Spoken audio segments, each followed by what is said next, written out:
Hello guys, எல்லாருக்கும் வணக்கம். Welcome back to my channel.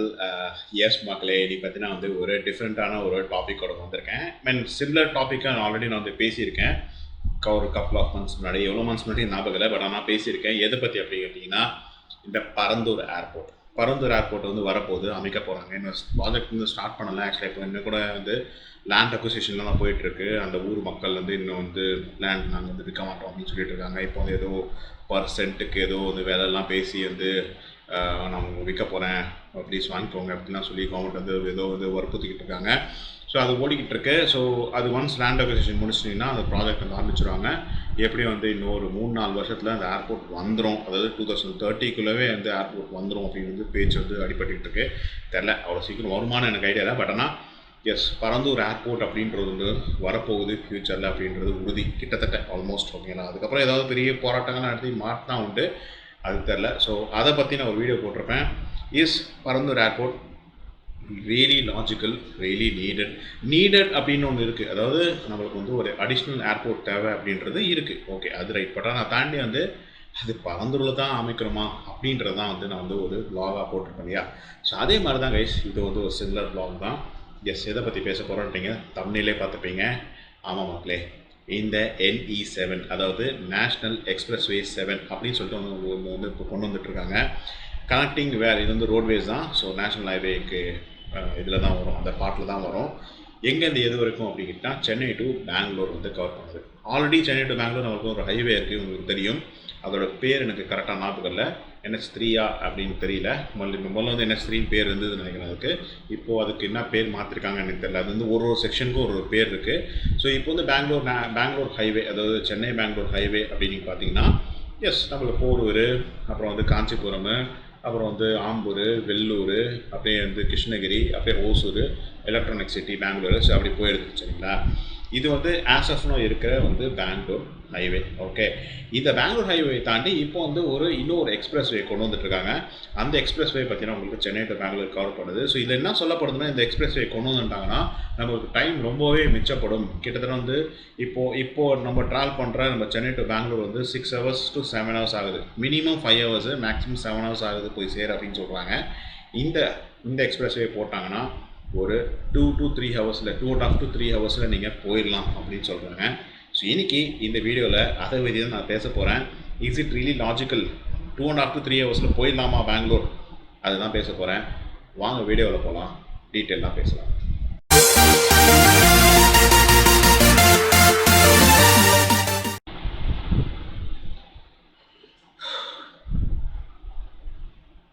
Okay மக்களே, ஸோ ஃபஸ்ட்டு ஸ்ட்ராட்டஜிக்கலாக பேசிடுவோம், ஜியோகிராஃபிக்கலாக சொல்கிறேன். ஸோ எப்படி இந்த ரோடு அமைக்க போகிறாங்க, இப்போதைக்கு அந்த கன்ஸ்ட்ரக்ஷனோட அந்த லெவல் எந்த அளவுக்கு முடிஞ்சிருக்கு அப்படின்றத பார்ப்போம். ஸோ இது எங்கேருந்து ஸ்டார்ட் ஆகுதுன்னு சொன்னோன்னா, சென்னையிலேருந்து ஸ்டார்ட் ஆகி பெங்களூர் முடியுது. அது பெங்களூர் ஸ்டார்ட் ஆகி சென்னையில் கூட முடியுதுன்னு வச்சுக்கலாம். இது 3 ஸ்டேட்ஸ் வழியாக தாண்டி போகுது மக்களே. பார்த்திங்கன்னா உங்களுக்கு தமிழ்நாடு, ஆந்திர பிரதேஷ் அண்ட் கர்நாடகா அப்படின்றது 3 ஸ்டேட்ஸாக பிரிஞ்சு இந்த எக்ஸ்பிரஸ்வே ட்ராவல் ஆகுது. டோட்டல் ஸ்பேன் ஆஃப் 262 கிலோமீட்டர்ஸ் பார்த்தீங்கன்னா இது ட்ராவல் ஆகுது மக்களே. ஓகேலா? இது எங்கேருந்து எக்ஸாக்டாக நம்ம சென்னையில் எங்கே ஸ்டார்ட் ஆகுதுன்னா, ஹுண்டாயோட கம்பெனி தெரியணும் உங்களுக்கு, இருங்காட்டுக்கோட்டை. ஸோ அங்கேருந்து இது ஸ்டார்ட் ஆகுது. அங்கேருந்து ஸ்டார்ட் ஆகி எங்கே போய் முடியும்னா, ஹோஸ்கோடே அப்படின்னு ஒரு இடம். அது எங்கன்னா பெங்களூரோட ஈஸ்டர்ன் சைடில் இருக்குது. கிட்டத்தட்ட ஏர்போர்ட்டுக்கு சதர்ன் சைடில் சொல்லலாம். ஏர்போர்ட்டே நார்த் ஈஸ்டில் தான் இருக்குது. ஸோ அங்கேருந்து ஒரு 20-30 கிலோமீட்டர்ஸ் டவுனில் இருக்குது ஹோஸ்கோடே. அதுவும் அவுட்டர் பெங்களூர் தான். ஸோ அங்கே வரைக்கும் கனெக்ட் பண்ணிட்டு பண்ணுங்க மக்களே இந்த ஒரு நேஷ்னல் எக்ஸ்பிரஸ்வே. ஓகே, ஸோ இது கட்டிக்கிட்டு இருக்காங்க. இது ஒரு 4 லேன் ஹைவே, அதாவது 6 லேன் சொல்லலாம். பார்க்கிங் லேனோட ஆட் பண்ணோம்னா 6 லேன் வருது. பட் பார்க்கிங் லேன் இல்லைன்னா 4 லேன். ஓகேலா? 4 லேன் ஹைவே இது. ஸோ இது கொண்டு வராங்க. ஸோ இப்போ வாங்க ஃபஸ்ட்டு பார்த்தீங்கன்னா இது எந்த அளவுக்கு கம்ப்ளீட் ஆகிருக்கு அப்படின்றத மேப்லேயே பார்த்துட்டு வந்துடலாம். மேப்பில் ஒரு பல விஷயங்கள் உங்களுக்கு காட்டுறேன். அதாவது இந்த ரோடோட அமைப்பு எப்படி இருக்குது அப்படின்றதெல்லாம் பார்க்கலாம். ஸோ வாங்க மேப்புக்கு போயிட்டு வந்துடலாம். ஓகே மக்களே, ஸோ மேப்புக்கு வந்தாச்சு. இப்போ நான் இருக்கிறது பார்த்தீங்கன்னா கூகுள் மேப்ஸில் தான் இருக்கேன். ஸோ கைஸ், இப்போ நான் எந்த லொக்கேஷனும் காட்டிகிட்ருக்கேன் உங்களுக்கு தெரியும். சந்திரபாக்கம் லேக் இருக்குது. இங்கே பார்த்தீங்கன்னா இருங்காட்டுக்கோட்டை இருக்குது. நம்மளோட ஃபேக்ட்ரி, அதாவது ஹுண்டாய் ஃபேக்ட்ரி நான் ஜூம் பண்ணி காட்டுறேன். இது ஹுண்டாய் மோட்டார்ஸ் பிரைவேட் லிமிடெட், அவங்களோட இந்தியா லிமிட்டடோட ஃபேக்ட்ரி. ஸோ எங்கே ஸ்டார்ட் பண்ணுறாங்கன்னா, கரெக்டாக இந்த ஃபேக்ட்ரி ஒட்டி ஸ்டார்ட் பண்ணுறாங்க. தெரியுதா? இதுதான் கைஸ் அந்த ரோடு. ஸோ இங்கே தான் ஸ்டார்ட் பண்ணுறாங்க. கொஞ்சம் மேப் ஸ்லோவாக இருக்கும், நினச்சிக்கோங்க. ஸோ இங்கே தான் ஸ்டார்ட் பண்ணுறாங்க. இதுக்கப்புறம் போகுதா அப்படின்னு எனக்கு தெரியல. மேபி இதுக்கப்புறம் ரோடு இங்கே எக்ஸ்டெண்ட் ஆகுதா அப்படின்ற மாதிரி எந்த தடயமும் இங்கே இல்லை. ஸோ அப்படின்றனா இங்கேருந்து தான் ஸ்டார்ட் ஆகுது. மேபி இங்கேருந்து தான் வந்து டோல்கேட் போடுவாங்களா அப்படின்ற ஐடியாவும் இல்லை. மேபி இங்கே போடுவாங்க டோல்கேட்டு. ஸோ பார்ப்போம். ஸோ பார்த்தீங்கன்னா இங்கேருந்து ஸ்டார்ட் ஆகுது பார்த்தீங்களா. ஸோ இங்கேருந்து போகுது. இங்கே இது பார்த்தீங்கன்னா இது தமிழ்நாடு செக்ஷன். இந்த தமிழ்நாடு செக்ஷனில் கொஞ்சம் அங்கங்கே போட்டிருக்காங்க தெரியுதா ரோடு. ஸோ இந்த ரோடு போட்டிருக்காங்க பார்த்தீங்களா. பட் இன்னும் அந்த மார்க்கிங்ஸ்லாம் பண்ணலை. பட் இருந்தாலுமே இப்போ இந்த செக்ஷன் மட்டும் போட்டாங்க. இந்த செக்ஷன் இன்னும் சுத்தமாக போடவே இல்லை, மண் பகுதியாக இருக்குது.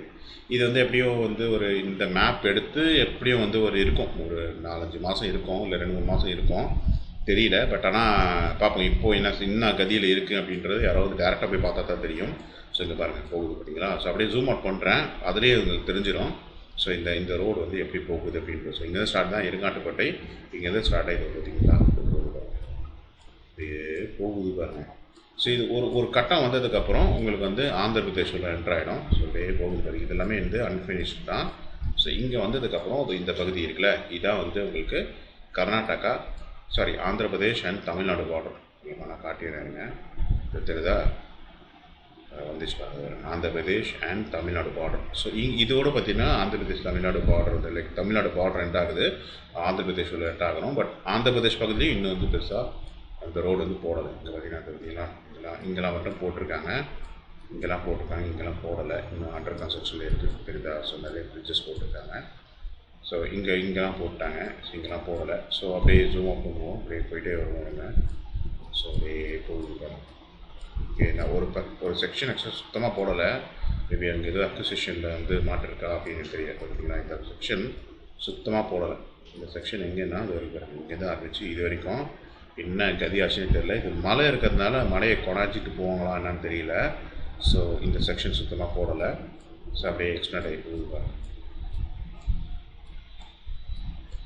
ஓகே, போயிட்டதுக்கப்புறம் இந்த பகுதி வந்தோடனே ஆந்திர பிரதேஷ் பார்டர் என்ட்ரு ஆகுது, கர்நாடகாவில் என்ட்ரு ஆகிறோம். பட் கர்நாடகாவில் என்ட்ரு ஆனவுடனே பாருங்களேன், இங்கேருந்து இந்த பகுதி மட்டும் தான் கொஞ்சம் போடலை கர்நாடகா செக்ஷனில். பட் இங்கே பார்த்தீங்கன்னா இங்கே ஒரு ஜங்ஷன் போட்டிருக்காங்க. இந்த ஜங்ஷன் வந்து அப்படியே பாருங்கள் ரோடு வந்து பிகின் ஆகி போகுது. இங்கேருந்து போட்டாங்க மக்களே ரோடு பாருங்கள், தெரியுதா. கிட்டத்தட்ட அந்த மார்க்கிங்ஸ்லாம் முடிச்சே விட்டாங்க. பர்ஃபெக்டாக ரோடு வந்து ரெடி ஆகிடுச்சு பாருங்க, தெரியுதா உங்களுக்கு. இது வந்து பெங்களூர் சென்னை எக்ஸ்பிரஸ்வே. ஸோ போட்டாங்க எவ்வளோ அழகாக. இது வந்து ஃபுல்லாக நீங்கள் பெங்களூர் வரைக்குமே பார்த்தீங்கன்னா உங்களுக்கு போட்டிருக்காங்க. ஒரு NE7 ஆக்சுவலாக இந்த எக்ஸ்பிரஸ்வேயோட பேர் NE7. ஸோ போட்டிருக்காங்க ஃபுல்லாமே. நீங்கள் எங்கே ஜூம் பண்ணாலுமே தெரியும் ரோடு வந்து நல்ல கண்டிஷனில் இருக்கும். ஸோ கிட்டத்தட்ட இது வந்து போட்டாங்க மக்களே. ஸோ இது வந்து எது வரைக்கும் போகுது அப்படின்னு நான் சொன்னேன் அப்படின்னா உங்களுக்கு தெரியும்னு நினைக்கிறேன். எஸ், ஹோஸ்கோடே வரைக்கும் இது வந்து போகுது. போகும் இதை ஹோஸ்கோடே சரிதா. ஸோ ஹோஸ்கோடையில் போய் உங்களுக்கு பெங்களூரோட ஜாயின் ஆகிடும். ஸோ இந்த ஜங்ஷனோட இங்கே தான் டோல்கேட் போடுவோம்னு நினைக்கிறேன். எங்கள் டோல்கேட் இருக்கான்னு எனக்கு தெரியல. ஸோ டோல்கேட்டை போட்டு இதோட முடிச்சிடுவோம். ஆக்சுவலாக NE7 வந்து இதோட இன்னும் எக்ஸ்டெண்ட் ஆகி போகுதுன்னு நினைக்கிறேன். கொஞ்சம் தூரத்துக்கு எக்ஸ்டெண்ட் ஆகுது. இதெல்லாம் NE7 தான் போட்டிருக்காங்க. பட் சேட்டலைட் டவுன் ரிங் ரோடுன்னு சொல்லிட்டு இங்கே கூகுளில் காட்டுது. மேபி அதான் NE7 பகுதியில் வருமானு தெரியல. பட் கொஞ்ச நேரம் கழிச்சு பார்த்தீங்கன்னா அது 648 சொல்லிட்டு மாறிட்டு பார்த்தீங்களா. 648 மாறிச்சு பாருங்க. ஸோ இது சேட்டலைட் டவுன் ரிங் ரோடு வரைக்கும் தான் இது NE7 நினைக்கிறேன். அது நாட் வெரி ஷியோர். சரி, நம்ம அதெல்லாம் போக வேண்டாம். நம்ம தானே இது வரைக்கும் எடுத்துக்கலாம். இந்த ஜங்ஷன் வரைக்கும் தான் இந்த NE7ஓட இந்த எக்ஸ்பிரஸ்வே சொல்லுங்கள். இதுக்கப்புறம் பார்த்தீங்கன்னா உங்களுக்கு ரோடு பிரிஞ்சு வந்து பெங்களூருக்குள்ளே, இது பெங்களூர் சிட்டி உள்ளே போகிறது. இது வந்து அப்படியே வந்து உங்களுக்கு ஜூம் பண்ணி காட்டுறேன். ஏர்போர்ட்டுக்கு போகுது மக்களுக்கு நேராக பார்த்தீங்கன்னா அது பார்த்தீங்கன்னா இதான் வந்து நம்மளோட கெம்பிகோடா இன்டர்நேஷ்னல் பெங்களூரோட airport. Okay, so Bangalore airport வரைக்குமே ஆக்சுவலாக இது போகுது. இதுக்கப்புறமா எக்ஸ்டெண்ட் ஆகுதான்னு எனக்கு தெரியல. இது வந்து 648 மாறிடுது. இதில் வந்து NE7 வராது. ஸோ இது வரைக்கும் மக்களே இந்த செக்ஷன் வரைக்கும் நீங்கள் இன்ஃபேக்ட் கால்குலேட் பண்ணாலே தெரியும். கிட்டத்தட்ட ஒரு 262 கிலோமீட்டர்ஸ் வரைக்கும் உங்களுக்கு இந்த மொத்த செக்ஷன் வந்து உங்களுக்கு காட்டுது இந்த NE7ஓட எக்ஸ்பிரஸ்வே. ஸோ இந்த பகுதி இப்போ நான் ஆக்சுவலாக அடுத்து நான் திருப்பி பேச போகிறேன். ஸோ இந்த பகுதி நீங்கள் பார்த்துருப்பீங்க, எக்ஸ்பிரஸ்வே எப்படி இருக்குது அப்படின்றது நீங்கள் பார்த்துருப்பீங்க. நான் உங்களுக்கு ஜஸ்ட் சும்மா ஒரு இதுவாக காட்டிடுறேன், உங்களுக்கு இந்த மேப்லேயே காட்டிடுறேன், டேரெக்டாக போக வேண்டாம். ஸோ இதுதான் கைஸ் ரோடு பகுதி. ஓகே, நான் ஃப்ரீயாக இருக்கிற இடத்த காட்டுறேன். ஃப்ரீயாக இருக்க எதுவும் இல்லையோ சரி காட்டலாம். ஸோ இதான் கைஸ் ரோடு பகுதி. ஸோ ரோடு பகுதி பார்த்தீங்கன்னா ஒன்லி 4 லேன் ஹைவே மாதிரி தான் தெரியுது. 6 லேன் ஹைவேன்னு கூட வச்சுக்கோங்களேன். 6 லேன் கிடையாது, 4 லேன் தான். இதான் வந்து மெயினாக வந்து மெயின் டிராஃபிக் போகக்கூடிய அந்த ரோடு. ஸோ இங்கே இப்படி ஒரு லேன் இருக்குது, இப்படி ஒரு லேன் இருக்குது. இல்லை இது ஐ திங்க் இதுதான் ட்ரக் லேனு, இதை வந்து கார் லேன் நினைக்கிறேன். இது வந்து ட்ரக் கிடையாது கைஸ். சும்மா ஜஸ்ட் மென்ஷனிங்காக சொல்கிறேன். இந்த ரோட்டில் வந்து ட்ரக்ஸோ இல்லை பஸ்ஸஸ் அவ்வளோ அலௌடான்னு எனக்கு ஐடியா இல்லை. பட் ட்ரக்ஸ் வந்து இந்த ரோட்டில் வந்து அலௌடு இல்லை அப்படின்னு தான் சொல்கிறாங்க. பைக்ஸும் பார்த்தீங்கன்னா இந்த ரோட்டில் அலௌடு இல்லை. ஒன்லி வந்து கார்ஸு அந்த மாதிரி வெஹிக்கிள்ஸ் தான் அலௌடு அப்படின்னு சொல்கிறாங்க. ஸோ இதில் பார்த்தீங்கன்னா இந்த ஒரு லேன், இந்த ஒரு லேன், இதில் இங்கே ரிட்டர்ன் வருது இந்த லேன், இந்த லேன், சரிங்களா. இது வந்து parking lane. So parking lane தான் கொடுத்துருக்காங்க. இந்த பக்கம் கூட பார்க்கிங் லேன் கொடுக்கல. இதெல்லாமே வந்து ஒரு மாதிரி க்ரீனரியாக இருக்கக்கூடிய ஒரு கால்வா மாதிரி தான். ஸோ நடுவில் கால்வா போகுது இருந்தால் இங்கே வந்து க்ரீனரி பகுதி இருக்குது. அண்ட் இங்கேயும் பார்த்தீங்கன்னா உங்களுக்கு இது வந்து க்ரீனரி பகுதி. இதெல்லாமே வந்து உங்களுக்கு க்ரீனரி பகுதியாக மட்டும் இல்லாமல் இது வந்து ஒரு எலிவேட்டட் ஹைவே. பிரிட்ஜுன்னு சொல்ல முடியாது, பட் எலிவேட்டடாக இருக்கும். இங்கேருந்து பார்த்தீங்கன்னா எப்படியும் வந்து ஒரு பிரிட்ஜ் அளவுக்கு ஹைட் இருக்கும் கைஸ். அது சுற்றி பார்த்தீங்கன்னா உங்களுக்கு காம்பவுண்ட் வால் போட்டிருக்காங்க, தெரியுதா. ஸோ இங்கே ஃபுல்லும் பார்த்தீங்கன்னா இந்த செக்ஷன் ஃபுல்லுமே வந்து காம்பவுண்ட் வால், 2 பக்கமே காம்பவுண்ட் வால் போட்டிருக்காங்க. ஸோ தட் எந்த ஒரு கேட்டனும் வந்து உள்ளே என்ட்ரு ஆகாது, அனிமல்ஸ் வந்து என்ட்ரு ஆகாது அப்படின்ற மாதிரி பார்த்தீங்கன்னா இந்த ஃபுல் அண்ட் ஃபுல் செக்ஷனுமே பார்த்தீங்கன்னா கவர் பண்ணியிருக்காங்க கைஸ். அண்ட் அங்கங்கே பார்த்தீங்கன்னா உங்களுக்கு வந்து இந்த மாதிரி மழை கால்வாயும் போட்டிருக்காங்க. அது தெரியுதா, இது வந்து மழை கால்வாய்ன்னு நினைக்கிறேன். இந்த கால்வாய் மட்டும் இல்லாமல் இங்கே இது வந்து ஒரு எலிவேட்டட் அப்படின்றதுனால இந்த மழை வந்து தண்ணி வந்து இந்த ரோட்டில் தேங்கிச்சு அப்படின்னா அது வந்து இந்த மாதிரி இது வழியாக ட்ரெயின் ஸோ இந்த ட்ரெயின் ஆகி வெளியே வந்து போயிடும், சரிங்களா. ஸோ அதுக்கு தான் கைஸ் வச்சுருக்காங்க. இது வந்து கிட்டத்தட்ட அங்கங்கே வச்சுருக்காங்க, நிறைய இடத்துல வச்சுருக்காங்க. அது தெரியுதா, இந்த மாதிரி இடங்கள்லாம் நிறைய இடத்துல ட்ரெயின்ஸ் வச்சுருக்காங்க. இது ட்ரெயினான்னு தெரியல, பட் ட்ரெயின் பகுதி நிறைய இடத்துல வந்து வச்சுருக்காங்க மக்களே. ஸோ தட் இன்னும் இந்த ரோட்டில் எந்த ஒரு தண்ணியும் தேங்கக்கூடாத அளவுக்கு பார்த்தீங்கன்னா அந்த இந்த மாதிரி செட் வந்து பண்ணியிருக்காங்க, சரிங்களா. ஸோ உங்களுக்கு அங்கேயே தெரியும் பாருங்களேன், இதெல்லாமே ட்ரெயின்ஸ் தான் எனக்கு தெரிஞ்ச வரைக்கும். இந்த பக்கம் ட்ரெயின்ஸ் இருக்கான்னு தெரியல, பட் ஒரு பகுதி ஆஃப் ரோடு வந்து ட்ரெயின் வந்து வச்சுருக்காங்க மக்களே, ஓகேடா. ஸோ இதான் கைஸ். அண்ட் எங்கெங்கெல்லாம் உங்களுக்கு வந்து ஏதாவது ஜங்ஷன்ஸ் மாதிரி பெரியுதோ, இதெல்லாமே ஜங்ஷன்ஸ் மாதிரி பெரியுதுன்னு நினைக்கிறேன். ஸோ இது ஒரு ஜங்ஷன். ஸோ இந்த ஜங்ஷன் பெரியும் போது மட்டும் ரோடு கொஞ்சம் பெருசாக ஆகுது. இந்த இடத்துல ரோடு பெருசாக உள்ள ஒரு நுழையுது, ஆப்வியஸாக அது அப்படியே இருக்கும். பட் ஆனால் மற்ற பகுதி எல்லாமே பார்த்தீங்கன்னா உங்களுக்கு இந்த 4 லேன் ஹைவே தான் மக்களே. இந்த பக்கம் 2, இந்த பக்கம் 2, ஓகே. ஸோ எஸ், இதான் கைஸ் இப்போதைக்கு வந்து இந்த மேப்பு. வாங்க இப்போ நம்ம வீடியோக்கு கண்டினியூ பண்ணலாம். ஓகே மக்களே, ஸோ மேப்பை நீங்கள் பார்த்துருப்பீங்க, கூகுள் மேப்ஸில் தான் உங்களுக்கு நான் காட்டியிருப்பேன். ஸோ கிட்டத்தட்ட உங்களுக்கு பார்த்துருப்பீங்க நம்மளோட Tamil Nadu section and Andhra Pradesh sections தான் இன்னும் வந்து கிட்டத்தட்ட போடலை. இந்த மேப் வந்து ஒரு எப்படியோ தோராயமாக வந்து ஒரு 3-4 months ஓல்டுன்னே வச்சுக்கோங்களேன், நாட் வெரி ஷுர். பட் ஆனால் வந்து இப்போதைக்கு ஆஸ் ஆஃப் நோ கண்டிஷன் நம்ம பார்த்தோம்னா கூட பார்த்தீங்கன்னா இன்னும் வந்து இந்த ஆந்திர பிரதேஷம் தமிழ்நாடு செக்ஷன் மட்டும் தான் இன்னும் வந்து ஃபுல் அண்ட் ஃபுல் போடலை. பட் கர்நாடகா செக்ஷன் வந்து கம்ப்ளீட்டாக வந்து போட்டுட்டாங்க மக்களே. அதை நீங்களே பார்த்துருப்பீங்க ஆக்சுவலாக. ஸோ கம்ப்ளீட்டாக ஹோஸ்கோட வரைக்கும் ஆக்சுவலாக அந்த ஹைவேவை அந்த எக்ஸ்பிரஸ் வே ஓப்பனே வந்து பண்ணிட்டாங்களாம், இந்த ஒரு எக்ஸ்பிரஸ் வே. ஸோ இப்போ வந்து ஆக்சுவலாக வந்து மக்கள் அதை ட்ராவல் பண்ணிகிட்டு இருக்காங்க அப்படின்னு சொல்கிறாங்க. நிறைய ஆக்சிடென்ட்ஸ் நடக்குது அந்த மாதிரி இருக்குன்னு சொல்கிறாங்க. ஏன்னா இன்னும் கம்ப்ளீட்டாக அது வந்து ஓப்பன் பண்ணல, 100% ஓப்பன் கிடையாது. அந்த ஸ்ட்ரெச் ஓப்பன் பண்ணால் தான் 100% ஓப்பன் நடக்கும். பட் ஆனால் இப்போதைக்கு வந்து அந்த கர்நாடகா செக்ஷன் மட்டும் ஓப்பன் பண்ணியிருக்கிறதுனால கொஞ்சம் டேஞ்சரஸ் தான் இருக்குது அப்படின்னு மக்கள் சொல்கிறாங்க. ஏன்னா வந்து இன்னும் வந்து தெரிய வரல, லைக் இன்னும் வந்து எங்கே முடியுது அப்படின்றதான் தெரிய வரலன்றனால வந்து எண்டில் வரும்போது நிறைய பேர் வந்து அவசரப்படுறாங்க அப்படின்ற மாதிரி சொல்லியிருக்காங்க. ஸோ இதாங்க மேப்பில் பார்த்துருப்பீங்க. தனி மேப்போட அந்த ரோட்டோட அமைப்பும் நீங்கள் பார்த்துருப்பீங்க. நான் சொல்லியிருப்பேன் 4 லேன் ஹைவே. ஸோ இது வந்து 4 லேன் எக்ஸ்பிரஸ் வே அப்படின்றதுனால வந்து அதோட திக் விட்த்து வந்து எவ்வளோ இருக்குது, எவ்வளோ பெருசு இருக்குது அப்படின்றது, அதோட எவ்வளோ சோடாயின்னு சொல்லுவாங்க, அது எவ்வளோ வைடராக இருக்குது அந்த ரோடு அப்படின்றத நீங்கள் பார்த்துருப்பீங்க. ஓகே கைஸ், ஸோ இப்போது டீட்டெயில்டாக பார்க்கலாம். என்னோட முதல் அலிகேஷன் நான் உங்களுக்கு சொல்லியிருப்பேன். அதாவது அலிகேஷன்ற சென்ஸ் இது வந்து நிறைய பேர் சொல்கிற விஷயம் தான். என்ன சொல்கிறாங்க அப்படின்னா வந்து இந்த எக்ஸ்பிரஸ் வே போட்டாங்கன்னா 2.5 ஹவர்ஸ்லேருந்து 3 ஹவர்ஸ்க்குள்ளே நீங்கள் ட்ராவல் பண்ணிடலாம் அப்படின்ற மாதிரி வந்து சொல்கிறாங்க, சரிங்களா. இது எந்த அளவுக்கு லாஜிக்கல் அப்படின்னு எனக்கு சத்தியமாக எனக்கு ஐடியா இல்லை கைஸ். அதாவது சென்னையோட சென்டர் அப்படின்ற பார்த்தீங்கன்னா அது இருங்காட்டுக்கோட்டையா? Definitely not. சென்னையோட சென்டர்ன்றது பார்த்தீங்கன்னா எனக்கு தெரிஞ்ச வரைக்கும் பார்த்தீங்கன்னா வந்து தேனாம்பேட்டை தான், சரிங்களா. தேனாம்பேட்டா இருக்கட்டும் இல்லை சேதாப்பேட்டா இருக்கட்டும், இதுதான் சென்னையோட சென்டர், ஓகேங்களா. நான் எக்ஸாக்டாக சொல்ல வரல, ஒரு தோராயமாக சொல்கிறேன். ஏன்னா இந்த பக்கம் நீங்கள் வெஸ்ட் சைட் போனீங்கன்னா பீச் வரும், அதான் எண்டு. இந்த பக்கம் போனீங்கன்னா உங்களுக்கு போரூர். நார்த் சைட் போனீங்கன்னா அதான் நான் சொல்கிறது, வெஸ்ட் சைட் போனீங்கன்னா போரூர் பூனமல்லி வரைக்குமே வந்து எக்ஸ்டெண்ட் ஆகுது சென்னை. மேலே பார்த்தீங்கன்னா உங்களுக்கு ரெட் ஹில்ஸ் வரைக்கும் போகுது இப்போதைக்கு கேஷ் ஆகணும். பார்த்தீங்கன்னா உங்களுக்கு பாடி ஆவடி அப்படியே பார்த்தீங்கன்னா உங்களுக்கு வந்து மேலே வந்து அன்டில் வந்து இந்த பக்கம் மணலி, இந்த பக்கம் பார்த்தீங்கன்னா உங்களுக்கு வந்து அன்டில் வந்து இந்த ரெட் ஹில்ஸ் வரைக்கும் போகுது. சவுத்தில் நீங்கள் பார்த்தீங்கன்னா தாம்பரத்தை தான், நீங்கள் முதல்ல தாம்பரம் கூட இல்லை ஆக்சுவலாக. முதல்ல வந்து என்ன சொல்கிறது, குரோம்பேட்டை வரைக்கும் முடிஞ்சிருந்தது. இப்போ தாம்பரம்லாம் தாண்டி வண்டலூர்லாம் தாண்டி குடுவாஞ்சேரி வரைக்கும் போயிடுச்சு. இன்ஃபேக்ட் செங்கல்பட்டை கூட சென்னைன்னு சொல்கிறாங்க நிறைய இந்த பிளாட் விற்கிறவங்களாம். ஸோ அந்த அளவுக்கு சென்னை போயிடுச்சு. இந்த பக்கம் ஈசிஆர் வேறு இருக்குது. ஈசிஆர் அன்டில் நாவலூர் வரைக்குமே நமக்கு வந்து சென்னை வந்து கவர் ஆகுது. ஸோ சென்னை வந்து கிட்டத்தட்ட எக்ஸ்பேண்ட் ஆகிட்டே போயிட்டு இருக்கு. அதோட சென்டர் அப்படின்னு நீங்கள் பார்த்தீங்கன்னா விச் இஸ் ஆப்வியஸ்லி வந்து கிண்டி ஒரு சைதாப்பேட். நம்ம கத்திப்பாறை தான் வந்து கிட்டத்தட்ட சென்டர் அப்படின்னு சொல்கிறாங்க. நம்ம அது கூட வேண்டாம், மேபி நம்ம சைதாப்பேட்டையும் வச்சு போமே. ஒரு ஜஸ்ட் ஒரு தோராயமாக சொல்கிறேன் கைஸ். ஒருத்தன் வந்து அண்ணா சாலையிலேருந்து ட்ராவல் பண்ணுறான் அப்படின்னா அண்ணா சாலையிலேருந்து இருங்காட்டுக்கோட்டை போய் சேர உங்களுக்கு எவ்வளோ நேரம் ஆகும்?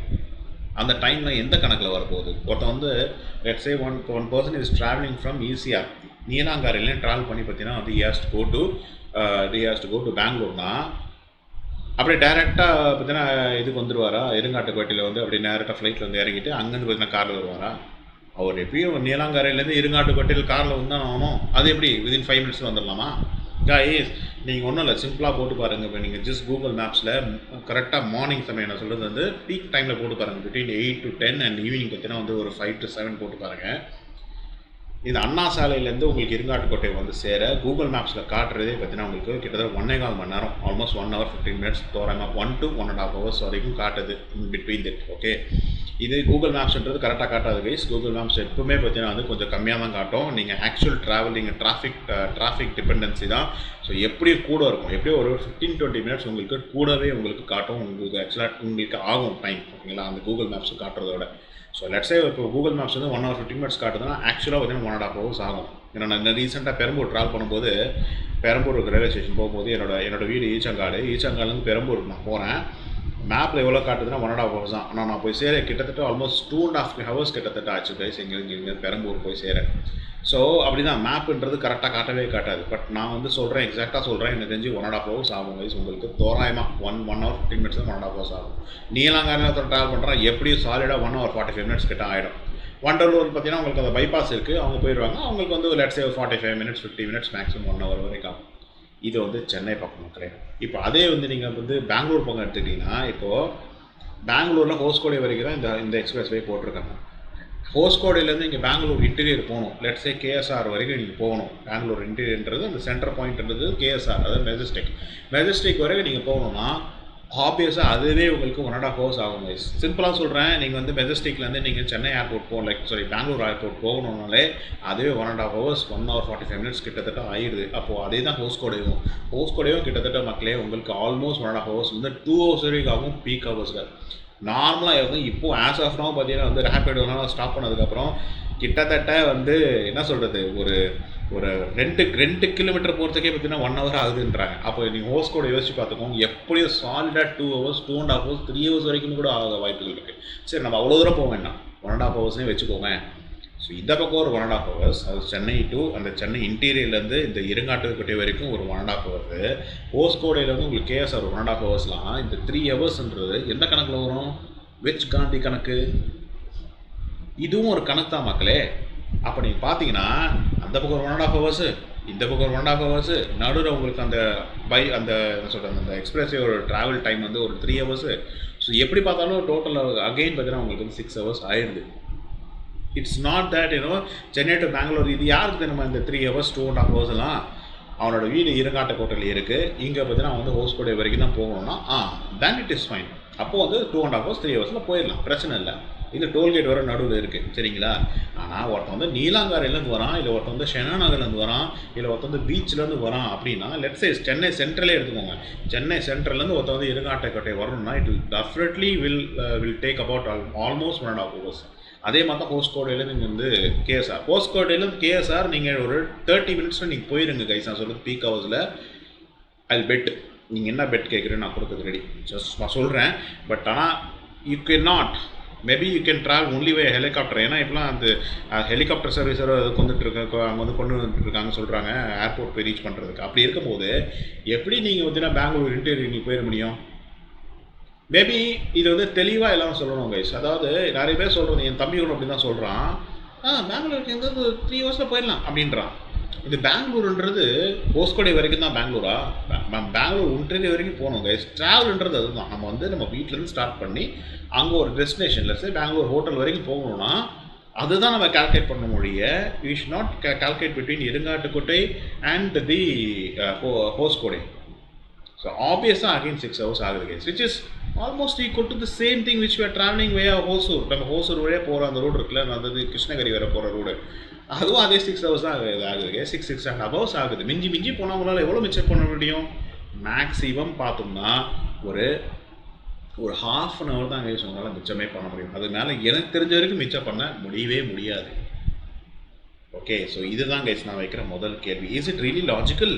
அதாவது 2 hours 4 hours 3 ஹவர்ஸில் போயிடலான்றாங்க. கண்டிப்பாக முடியாது கைஸ். இதுவும் 6 hours தான் ஆகும், அதுவும் 6 hours தான் ஆகுது. அப்போது ரெண்டுமே ஆல்மோஸ்ட் சேம் தான். இப்போ ரெண்டாவது வரும், ரோடுக்கு வந்துடலாம். ரோடு ஆக்சுவலாக பார்த்தீங்கன்னா நான் என்ன எதிர்பார்த்தேன்னா எக்ஸ்பிரஸ் வே எப்படியும் ஒரு 4 lane இருக்கும், அடி பிச்சுக்கிட்டு போகலாம் அப்படின்னு நினச்சேன். ஆக்சுவலி இப்போ இருக்கிற இந்த பெங்களூர் ஹைவேவே, இப்போ நம்ம போயிட்டு இருக்க பெங்களூர் ஹைவே இருக்கிற அதுவே 3+3 lane மக்களே. 3+3 lane, அதாவது 3+3 லேன்றது மெயின் லேன், அது இல்லாமல் பார்க்கிங் லேன் ஒரு 2 இருக்குது, அது இல்லாமல் வேறு உங்களுக்கு வந்து சர்வீஸ் லேன் ஒரு தனியாக இருக்குது, அது ஒரு 2+2, கிட்டத்தட்ட ஆல்மோஸ்ட் 10 lane ப்ளஸ் இருக்குது கைஸ். அது சரி, அந்த பார்க்கிங் லேன் கூட விட்ருங்க, சர்வீஸ் லேன் கூட விட்ருங்க. 3+3 lane கைஸ். நான் அதில் பார்த்தீங்கன்னா 2016 வந்து மைசூருக்கு போகும்போது பிச்சுக்கிட்டு போனேன் 180 km ஸ்பீடில். சொல்லக்கூடாது, பட் நான் சொல்கிறேன், 180 km ஸ்பீடில் நம்ம வந்து ஸ்மூத்தாக போனோம் கைஸ். நீங்கள் சொல்லிவிடுங்க, இதில் நீங்கள் 180 km போயிட முடியுமா?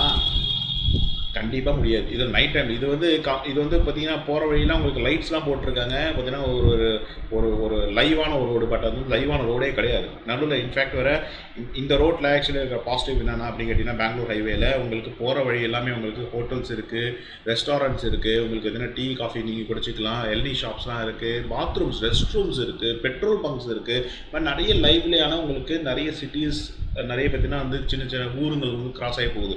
ஆனால் அந்த ரோட்டில் உங்களுக்கு எதுவுமே கிடையாது கைஸ். பெட்ரோல் பங்க் கிடையாதுன்றாங்க, டீ ஷாப் கிடையாது, உங்களுக்கு ரெஸ்ட் ரூம் கூட கிடையாது. இப்போதைக்கு மேபி ரெஸ்ட் ரூம் கிடையாது, ரெஸ்ட் ரூம் அப்புறம் கொண்டு வராங்கன்னு தெரியல, பட் ரெஸ்ட் ரூம் கூட இப்போதைக்கு கிடையாது. ஒரு ஜிலோன்னு ஒரு ரோடு, அந்த ரோட்டில் ஆக்சிடென்ட் ஆனாலும் ஒன்றும் தெரியாது, உங்களால் எந்த ரெஸ்டாரண்ட் நீங்களே எடுக்கவே முடியாது. அப்போ இது என்ன ரோடு? இது இன்னும் லாஜிக்கல் ரோடு? இது எனக்கு புரியவே இல்லை. ஏதோ ரோடை போட்டால் போதுமா? என்னை பொறுத்த வரைக்கும் மக்களே, நான் இந்த ரியாக்ஷன்ஸ் வச்சு இந்த விஷயத்த பார்க்கும்போது சொல்கிறேன், அகெயின் இது வந்து ஒரு வேஸ்ட் ஆஃப் டைம் தான், இது ஒரு வேஸ்ட் ஆஃப் மணி தான் மக்களே, வேஸ்ட் ஆஃப் நம்ம டேக்ஸ் பேயர்ஸ். சும்மா இந்த தேவையில்லாமல் இந்த ஒரு பரந்தூர் ஏர்போர்ட் கொண்டு வர மாதிரி தான் இதுவும் பார்த்தீங்கன்னா ஒரு தேவையில்லாத ஒரு எக்ஸ்பிரஸ் வே. எப்படியும் பார்த்தீங்கன்னா மேக்ஸிமம் உங்களுக்கு இதே டைம் தான் ஆக போகுது, உங்களுக்கு அது போய் சேருவேன். என்ன தான் போட்டாலுமே உங்களுக்கு ரோடு வந்து கண்டிப்பாக போக கன்ஜஸ்டாக ஆக தான் செய்யும். எப்படி இப்போ இப்போதைக்கு என்ன ஒரே டிஃப்ரென்ஸ் இருக்குன்னா, இப்போ இந்த ஹைவே நம்மளோட நேஷனல் ஹைவேல பார்த்தீங்கன்னா வந்து ஹெவி வெஹிக்கிள்ஸ், ட்ரக்ஸு, லாரிஸு, பஸ்ஸஸ்லாம் வந்து போகுது. மேபி அங்கே வந்து அது இல்லாமல் இருக்கலாம், பைக்கர்ஸ் வந்து இல்லாமல் இருக்கலாம். ஸோ அதனால் மேபி கார் மட்டும் தான் போகுது, இல்லை ஸ்மால் வெஹிக்கிள்ஸ் மட்டும் தான் போகுது அப்படின்னா ஃபைன், ஓகே, கொஞ்சமாக நம்ம கொஞ்சம் ஃபாஸ்ட்டாக போயிடலாம், ஒன்றும் பிரச்சனை இல்லை. பட் அகைன் திருப்பியும் சொல்கிறேன், அந்த சிட்டி கவரேஜில் எந்த கணக்கில் வரும்? காந்தி கணக்கில் வருமா? அதுவும் இருக்குது கைஸ். இந்த பக்கம் 1.5 hours, அந்த பக்கம் 1.5 hours, அந்த 3 hoursன்றது கண்டிப்பாக எக்ஸ்ட்ரா ஆக தான் செய்யும். ஸோ மேக்ஸிமம் என்ன தெரிஞ்சிருக்கும் மக்களே, நான் என்னோடய கணக்கு பார்த்தோம்னா எப்படியோ ஒரு மேக்ஸ் டு மேக்ஸ் ஒரு 15 to 20 minutes தான் மக்களே உங்களால் சேவே பண்ண முடியும். இது ஒன்றும் இல்லை, நீங்கள் ஹைவேல போகிறீங்க, ஹைவேல போகும்போது பார்த்தீங்கன்னா ஒருத்தன் ஆடிகாரன், நம்ம பார்த்தீங்கன்னா நார்மலாக ஒரு டொயோட்டாவில் போயிட்டுருக்கோம், ஒருத்தன் ஆடிகாரன் பார்த்தீங்கன்னா பிச்சுக்கிட்டு போவான். அவன் பிச்சுக்கிட்டு போய் என்ன ஒரு 1 hour 2 hours மிச்சம் பண்ணிவிடுவாங்களா? மேக்ஸ் டு மேக்ஸ் ஒரு 15 minutes தான் கைஸ் அவனால் மிச்சம் பண்ண முடியுமே, அவ்வளோ தான் பண்ண முடியும். ஏன்னா கண்டிப்பாக அஹெட் அவனுக்கும் டிராஃபிக் இருக்க தான் செய்யும், அவனும் வந்து பிரேக் போட தான் செய்வான். அதே கான்செப்ட் தான் கைஸ் இங்கேயும். ஸோ டெஃபினட்டாக சொல்கிறேன் கைஸ், இது வந்து என்ன தெரிஞ்ச வரைக்கும் உங்களுக்கு பெருசாக ஹெல்ப்ஃபுல்லாக இருக்காது, அதாவது இந்த எக்ஸ்பிரஸ் வே அப்படின்னு நான் நினைக்கிறேன். இதில் வேறு சின்ன ரோடு வேறு, நம்ம பெரிய ரோடு இதுவே மச் பெட்டர். நான் சொல்கிறது நம்மளோட இந்த ஹைவே இருக்குல்ல, சென்னை பெங்களூர் ஹைவே எக்ஸிஸ்டிங், அது ஆஸ் ஆஃப் நோ பார்த்தீங்கன்னா ஃப்ளைஓவர்ஸ் கட்டிகிட்டு இருக்காங்க, கொஞ்சம் மாடிஃபிகேஷன் பண்ணிட்டு இருக்காங்கன்னா ரொம்ப ஸ்லோவாக இருக்குது. மேபி அது முடிஞ்சதுக்கப்புறம் திருப்பி again back to the normal வந்துடும். 3+3 lane ஆப்வியஸாக அதுலேயே நீங்கள் ஃபாஸ்ட்டாக போகலாம். பட் இதெல்லாம் நான் தெரிஞ்ச வரைக்கும் 2+2 lane. நீங்கள் இப்போ சென்னை டு திருச்சி போகிற அந்த ரோடு மாதிரி தான் அது, பெருசாக என்ன நீங்கள் ஃபாஸ்ட்டாக போயிட போகிறீங்க? எனக்கு தெரிஞ்சு அவ்வளோலாம் போகவே முடியாது. இது வந்து எனக்கு தெரிஞ்ச வரைக்கும் ஒரு ஃபெயிலியர் தான் கைஸ், நான் வந்து நினைக்கிறேன். அப்படியே அது வந்து சரி ஓகே, அந்த லேன்ன்றது பெரிய மேட்டர் இல்லைன்னா கூட எனக்கு தெரிஞ்ச வரைக்கும் எப்படியும் அதே டைம் தான் மக்களே ஆக போகுது. இது எவ்வளோ தூரமோ அதே தான் ஆக போகுது. மேபி ஒரே ஒரு கான்செப்ட் வேணும்னா அக்செப்ட் பண்ணிக்கலாம். என்ன அப்படின்னு கேட்டிங்கன்னா, இப்போ இந்த நம்மளோட சென்னை பெங்களூர் ஹைவே இருக்குல்ல, அது வந்து பார்த்திங்கன்னா கிருஷ்ணகிரி வரைக்கும் போயிட்டு இப்படி வருது, இப்படி போயிட்டு இப்படி மேலே போகுது. அது வந்து ஸ்ட்ரெயிட்டாக இப்படி போகிறதுனால வேணால் மிஞ்சி போனால் அதனால வேணால் ஒரு 1/2 hour வேணால் மிச்சம் பண்ணலாம் முடியும். நீங்கள் வந்து இந்த மாதிரி ஒரு புதுசாக எக்ஸ்பிரஸ் வே போட்டோம் அதனால் 2 hours 3 hours போயிடலான்ற கான்செப்டே வந்து எனக்கு தெரிஞ்ச வரைக்கும் தப்பு. சென்னை அதாவது நீங்கள் வீட்டிலேருந்து கிளம்பி அங்கே போய் வீட்டுக்கு போய் சேர வரைக்கும் தான் அந்த டைமுக்கு தான் நம்ம கால்குலேட் பண்ண முடியும். இந்த இருங்காட்டுப்பேட்டை டு ஹோஸ்கடை அந்த இதுவே நம்ம எடுத்துக்கவே கூடாது மக்களே. ஸோ எஸ், அதுதான் கைஸ் நான் இன்னைக்கு மென்ஷன் பண்ண நினச்ச விஷயம். ஐ திங்க் நான் எல்லாமே கவர் பண்ணுறேன்னு நினைக்கிறேன். உங்களோட தாட்ஸ் அண்ட் பாயிண்ட்ஸ் ஆஃப் வியூஸை கீழே கமெண்ட் செக்ஷனில் ஷேர் பண்ணிட்டு போங்க. தயவுசெய்து யாரும் திட்டாதீங்க. என்னோட பாயிண்ட் ஆஃப் வியூ ஷேர் பண்ணியிருக்கேன். இது தப்பாக கூட இருக்கலாம், பட் எனக்கு தெரிஞ்ச வரைக்கும் நான் யோசிச்சு பார்த்தது தான் எனக்கு தோணுச்சு. பரந்தூரும் அதே மாதிரி தான். எனக்கு தெரிஞ்ச வரைக்கும் பரந்தூரில் தான் வச்சாகணுமா? ஏன் நிறைய இடங்கள் இருக்குது. அதில் ஜப்பானில் நான் சொன்ன மாதிரி அந்த விளாக் போய் பார்த்துருவாங்க. ஜப்பானில் கடலில் வச்சுருக்கிறான். ஏன் நம்ம வல்லரசு நாடுன்னு சொல்கிறோம், ஏன் நம்ம கடலில் ஏன் அமைக்கக்கூடாது? ஸோ அந்த மாதிரி தான் கைஸ் இது வந்து ஒரு தேவையில்லாத எக்ஸ்பிரஸ் வே தான். அதுக்கு பேசாமல் இந்த நேஷ்னல் ஹைவேவே இன்னும் சூப்பராக பண்ணோம்னா அதுவே போதுமானது. இப்போ அங்கே எவ்வளோ விவசாய நிலம், எவ்வளோ பேரோட லேண்ட் அக்விசிஷன்ஸ்லாம் பாதிக்கப்பட்டிருக்கு. நம்ம ஒரு வீடை கட்டுறதுக்கு அவ்வளோ கஷ்டப்படுறோம். அவங்க வீடை வந்து விற்கணும், அவங்க வீடை வந்து அவங்க வந்து இன்னொருத்தருக்கு வந்து விற்கணும், அதுவும் ஒரு நேஷ்னல் ஹைவேக்கு விற்கணும்னு நினைக்கும் போது அவங்களோட மனசுலாம் எவ்வளோ பாதிக்கப்படும் அப்படின்றது கவர்மெண்ட்டுக்கு தெரியவே மாட்டேங்குது. அவங்க பாட்டுக்கு வராங்க, நான் உங்களுக்கு இவ்வளோ லட்சம் கொடுக்குறேன், எனக்கு அந்த லேண்டை கொடுத்துரு, வீடை கொடுத்துருன்னா அவங்க பரம்பரை வீடு கைஸ். அவங்களாம் வந்து பாரம்பரியமாக வாழ்ந்துட்டு இருக்கிற மக்கள் அவங்களாம் பரந்தூரில். இல்லை கிராம மக்கள் அப்படின்றதா இளங்காலமாக பார்த்தோம்னா இந்த கவர்மெண்ட் வந்து என்ன பண்ணுறாங்கன்னா, நான் கவர்மெண்ட்டை குத்த சொல்ல, கொண்டு வந்து தான் ஆகணும். But why when is illogical, அப்போ ஏன் அதை கொண்டு வரணுன்றதான் என்னோட கேள்வியே. எதுக்கு இத்தனை பேரோட மக்களோட வாழ்வாதாரத்தை வந்து இவங்க வந்து பாதிக்கப்பட்டு அவங்களோட விவசாய நிலம்லாம் வந்து அழித்து எதுக்கு வந்து இந்த ஒரு தேவையில்லாத ஒரு எக்ஸ்பிரஸ் வேன்றது தான் என்னோட கோரிக்கை. எப்படி பறந்துரும் அதே மாதிரி தான் நான் இதை வைக்கிறேன். மேபி யாராவது நான் சப்போஸ் தப்பாக பேசியிருந்தேன் இல்லை ஹர்ட் பண்ணியிருந்தேன் என்னை மன்னிச்சுக்கோங்க. பட் என்னோட பாயிண்ட் ஆஃப் வியூ இதுதான். உங்களோட பாயிண்ட் ஆஃப் வியூ இதுதான். கீழே கமெண்ட் செக்ஷனில் ஷேர் பண்ணிட்டு போங்க மக்களே. நான் அடுத்த ஒரு வீடியோவில் சந்திக்கிறேன். Until this Raju signing off. Take care, stay safe and bye guys.